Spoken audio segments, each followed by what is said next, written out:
What's up, everybody? It's Man of Low Moral Fiber here. My name's Luke, and today I will be running through Digistruct Peak at OP8 using a Melee Zer0, and I will be in co-op mode with my friend Borshot, who will be playing a cat build Maya. Now, with the cat build, he's going to be using the bee and sandhawk, and so I will have to help him keep his shield up as much as possible so that he can keep his damage high, and he'll help me out by killing enemies that are tough to melee, such as surveyors.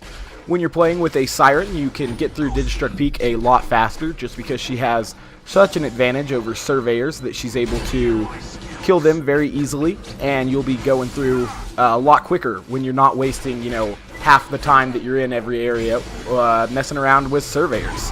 Because I've noticed sometimes in my solo melee runs, the timing is all about how much surveyor cooperation I get. If I'm able to kill the surveyors quickly, it's a good run. If I'm not, it's a bad run. And it really just falls down to that most of the time. Obviously, there's still a lot of things to watch out with Melee through Digistruct Peak, such as Scorch, who is very, very tough for Melee Zer0, unless you get that perfect execute on the first Scorch with your first Deception, and go ahead and one-hit one of the two Scorches. That makes it a lot easier. So obviously, right here's a situation where his bee went down and he was in a little bit of trouble. So I tried to get over here and kill this slag dog so that he wouldn't have to deal with that. And I'll go ahead and use Killing Blow to take out that spider ant. Now, Killing Blow has great synergy with other people, obviously, because if they push the enemy to within Killing Blow range from a distance, you can go take it out fairly easily. Right there, we were a little out of sync. I probably should have gone for the badass, or not badass, they were both badass enemies. I should have gone for the maniac instead of the loader, or maybe he should have gone for the maniac instead of the loader. And so we were just a little out of sync there, but we still made it through that first area pretty quickly.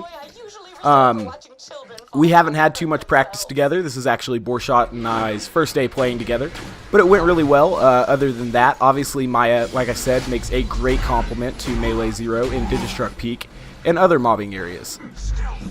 So now we'll go ahead and take out these guys over here. Surveyor was standing still for me. Anytime a Surveyor is going to stand still like that, I'll go ahead and get a good melee strike on it. Push that enemy into Killing Blow range. It's a lot easier to get critical hits on the spider ants, which are rather fidgety when they are phase locked as well. I haven't done too much Digistruct Peak practice with other classes, in fact. Most of my Digistruct Peak time is solo or with Striker playing Melee Zer0. And it was pretty fun to go ahead and try it out with the Siren. I hadn't really played with the Siren in Digistruct Peak other than one or two times where Striker was playing Siren, and like the very first day Digistruct Peak came out. Digistruct Peak's a really fun area. With friends, I think Digistruct Peak is really, really fun.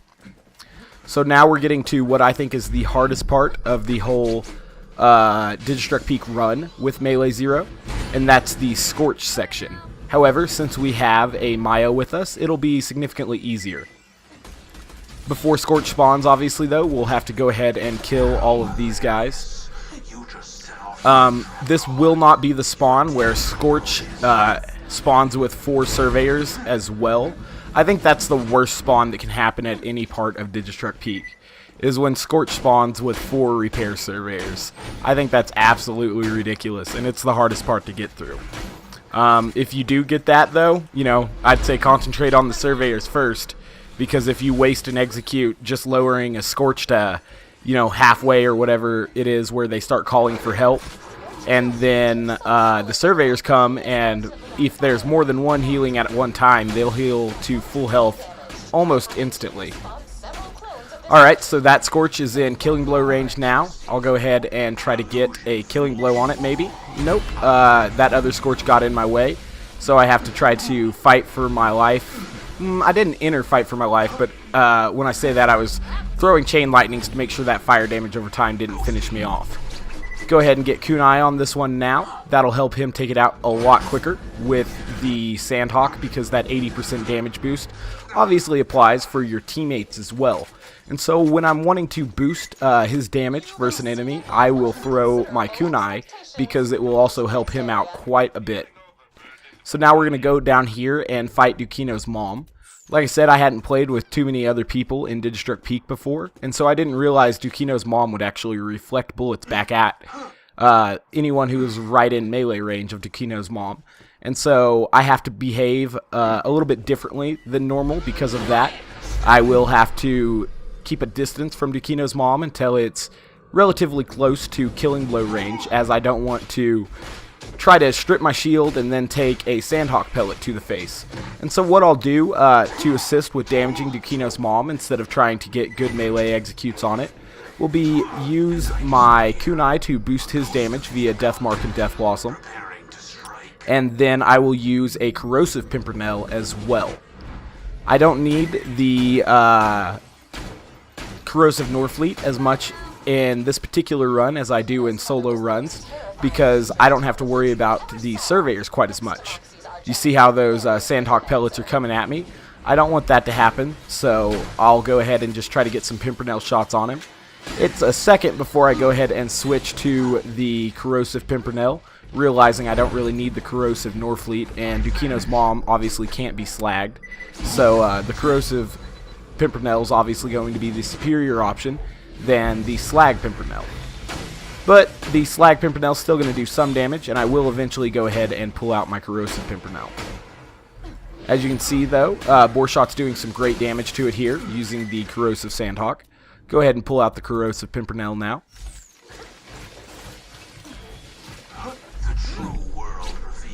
Get some kunai on it. Oh, missed with all my kunai apparently. That's a shame. Dukino's mom did some crazy jumps there. Alright, so my Corrosive Pimpernel is assisting him. Obviously, the Corrosive Sandhawk is doing more damage. It is getting closer to killing blow range now, though. And so I won't have to worry too much about getting hit with the reflection, because he is up on this little rock, and that should make it less likely that a reflected bullet will actually come and hit me. Now that he's in killing blow range, I'll go ahead and get ready to get another execute that will go ahead and finish it off.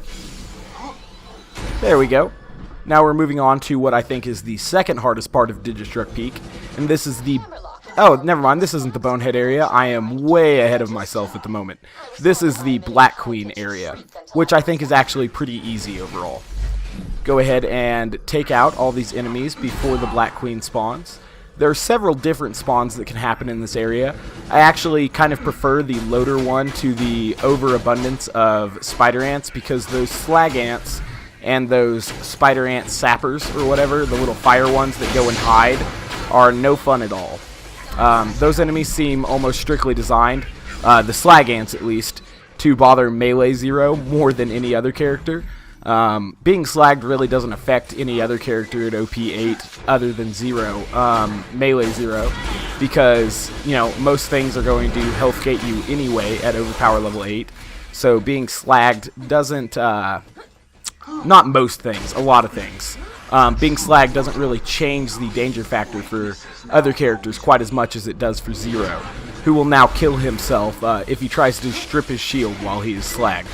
And so because of that, I think the slag ants are definitely the most aggravating enemy, or are an enemy that's most aggravating for Melee Zer0 compared to other characters. Go ahead and get slag on these spider ants while he shoots them with the Fire Sandhawk. One of them is definitely in killing blow range, so I'll go ahead and take that out. Go ahead and get kunai on the next one. Get a good critical hit execute when it's in phase lock, and I'll finish that one off as well. Now we just have a few little of the black ant spawns. These things aren't too bad. They're kind of irritating. I don't know why they made them so hard to determine if they're slagged. They're like a light purple color and don't really display a slag status by turning deep purple or anything like that. And I find that to be very irritating. Enemies should tell you when they're slagged, basically. Alright, so now we're taking out Bonehead. This part is the part that I do believe is pretty tough. It's tougher if you get certain spawns, obviously. Like any area, there are multiple different combinations that can occur. Not multiple, but you know what I mean. There's a significant variance in combinations that can occur. And even the AI that they all kind of bunch up with, the combination that can happen can actually be difficult or less difficult depending on how the enemies actually bunch up and everything. Obviously, I find the turrets to be very aggravating as Melee Zer0 because they can slag you as well. I really disenjoy being slagged in Digistruct Peak. Just because I can't strip my shield. It seems like... I don't know. I just don't like the fact that being slagged really only affects Melee Zer0 and no one else. It doesn't make any sense to me why they would put that hindrance on him. But such is the way of it, and obviously I'm not going to quit playing Melee Zer0 because it's just too damn fun. And even though that detracts a little bit from my experience, I still enjoy this quite a bit. This is the Doc Mercy area now, which isn't too tough, and I consider this to be more or less the halfway point in Digistruct Peak.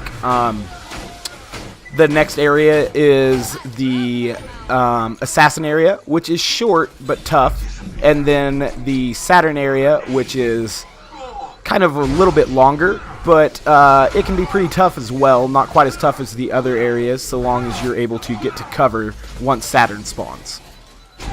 So we'll go ahead and take out these guys here. And we have just a few more guys to take out, probably a last Doc Mercy, I'd imagine. I don't know. This area is kind of aggravating to me. It's definitely, if I had to rank the areas, I'd say this might be the easiest area in Digistruct Peak. Usually, ordinarily. Sometimes you get multiple Doc Mercies spawned, and they can be a little bit tougher, especially if one of your executes hits Doc Mercy's shield, and then you're left there out of deception with 2 close to full health Doc Mercies. That can be a little bit tougher, but it's not too bad. I'm not really sure why they added just a select few enemies in this area. I'm not really a fan of that at all. You know, you beat the Doc Mercy area, you should just be able to run straight to the Assassin area. I don't understand why they put those little guys there. They just seem kind of like a nuisance to me. I guess, I don't know. I wouldn't have put enemies there if I was designing it personally. Alright, so this area is I'd say this area is actually probably tied with the Bonehead area for second most difficult. And obviously it's a lot more difficult if they spawn these stupid turrets. Anywho, we'll go ahead and try to take out these turrets without too much trouble. However, the first round of turrets isn't really the killer. It's the second round of turrets that kind of sneak up on you that are quite aggravating. So we got Roof to spawn and Assassin One as well. I really dislike the way Roof moves. It's not natural. Even I've always thought the way that rats move is ridiculous. I'm not really a fan of that at all. They should have a more normal walking pattern. They don't walk like humans or rats, so it doesn't make sense at all to me. Now these stupid, you know, ambush slag turrets are absolutely terrible. You kill those assassins and then they're already firing on you. It's really stupid. But they have really low health and it's pretty easy to get a second wind off those things. So if that happens to you, just be ready to get a second wind before you jump down into the Digistruct Peak area. Just make sure you have a corrosive weapon equipped that you'll be able to take out one of those turrets with. Now, Reef is the next hardest part of the Assassin area other than the turrets because his damage over time can be quite damaging. Now we just have Assassin Watt left, who doesn't really seem to have anything special about him. He's just a regular badass marauder, basically. He doesn't do really anything. I'd say he's weaker than most badass marauders, in fact. The other three, One, Wreath, and Roof, all have something a little bit special about them that make them kind of difficult to deal with. For example, One wears his shield on his back sometimes, which I find to be incredibly aggravating as a Melee Zer0, as I am trying to, you know, get as many backstabs as possible to boost my damage, especially on boss-type enemies like One is. But, you know, Watt doesn't really do anything. He just kind of stands there and shoots at you. Pretty standard AI, really, on Watt. I'm not sure why he doesn't have kind of the attention to detail that the other three have. But I guess since he's the first one you face in Southpaw Student Power, he should be the easiest. So maybe that's why he's kind of like he is. Go ahead and use Killing Blow to take out that Sergeant Loader, or SGT Loader. I assume that's what that stands for. So we have another Shield Surveyor up here. 2 of them, in fact. And so we'll try to take those out.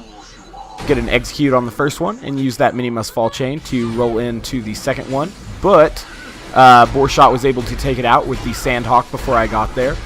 So now we just have a few more enemies to take out, including that one and this one. And after this, Saturn is spawning now. And so I'm going to take this opportunity to hide behind this first little obstacle so that Saturn can't kill me while I try to run up to the safer area. Now that my deception is recharged, I will run back up to the safer area now. I'll switch to the Corrosive Pimpernel and try to start getting good bore shots on the turrets on Saturn, in addition to the Sandhawk damage that Boarshot is doing. So even though Boarshot is named Boarshot, I'll be the one actually aiming for bore shots in this particular case. Just aim kind of where the turret's attached to Saturn, and one, you'll make him a lot less offensively dangerous with Zero, with Boar, and you'll do a lot of damage to him in the process. Now I try to go get a killing blow on Saturn here. However, Boarshot takes him out with the Sandhawk fire instead.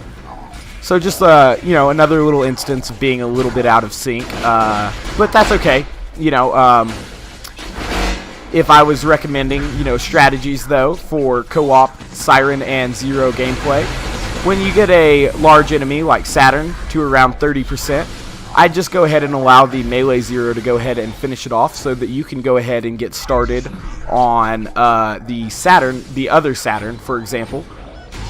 That way, you don't really waste any damage potential that way. The damage is kind of coming constantly, or at least, you know, more efficiently that way.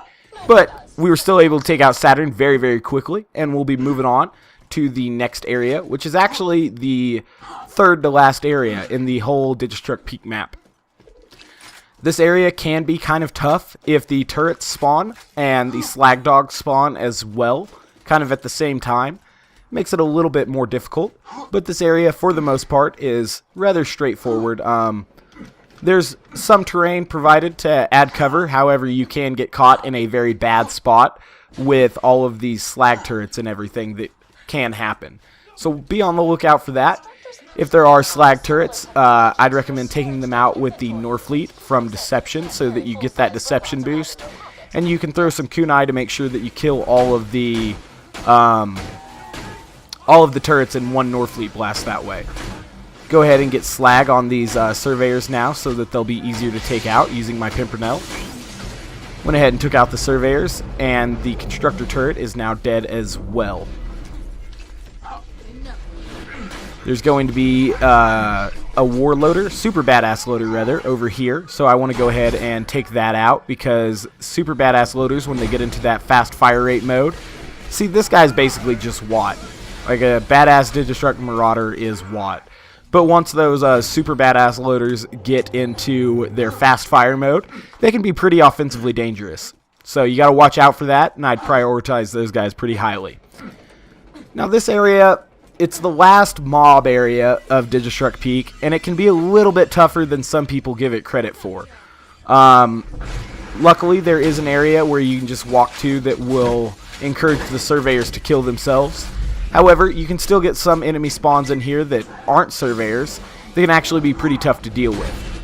Luckily, we have a Siren, though, who can have pretty good command over the battlefield and make it pretty easy. I went down to damage over time from one of those stupid spider ant sappers. I really dislike the fact that those enemies are programmed just to run away after a certain amount of time, like hide underground. It boggles my mind that they actually put in AI for an enemy to disappear in an area and map where you need to kill all the enemies in order to get a door open. Like out in the wild, you know, kind of random areas, the sappers aren't that bad because it's not required that you kill them. And so if they do that really stupid stuff where they run away, you can just kind of, you know, walk away from them and be far enough away from them that once they resurface, you don't even have to worry about them. But here, you actually have to kill those in order to get, you know, the next spawn to happen or the door to open or whatever it is, and that is ridiculous in my opinion. So we're moving on now though, and we'll be taking on the binary boss. I do a terrible job trying to get a bore shot on the binary boss, by the way. It does not go my way at all. And so I give up trying to get the bore shot and I try to get the melee killing blow eventually instead. This guy often, kind of absorbs or tanks my melee damage, kind of irritates me. Again, it's just another instance of an enemy not being tested well, where he can just easily be bored like that, and it just doesn't make sense to me that they would make him, kind of resist melee damage in a lot of ways. It doesn't, why, like, obviously not too many people are going to be playing melee at Digistruct Peak anyway, so, and melee is definitely not the most overpowered of your options, so it just doesn't make sense that they would make this guy invulnerable to, or not invulnerable, but resistant to melee damage. To me, I don't understand. It just encourages you to kill him with bore instead of trying to kill him with melee, which is a little bit cooler in my opinion. But, it is what it is.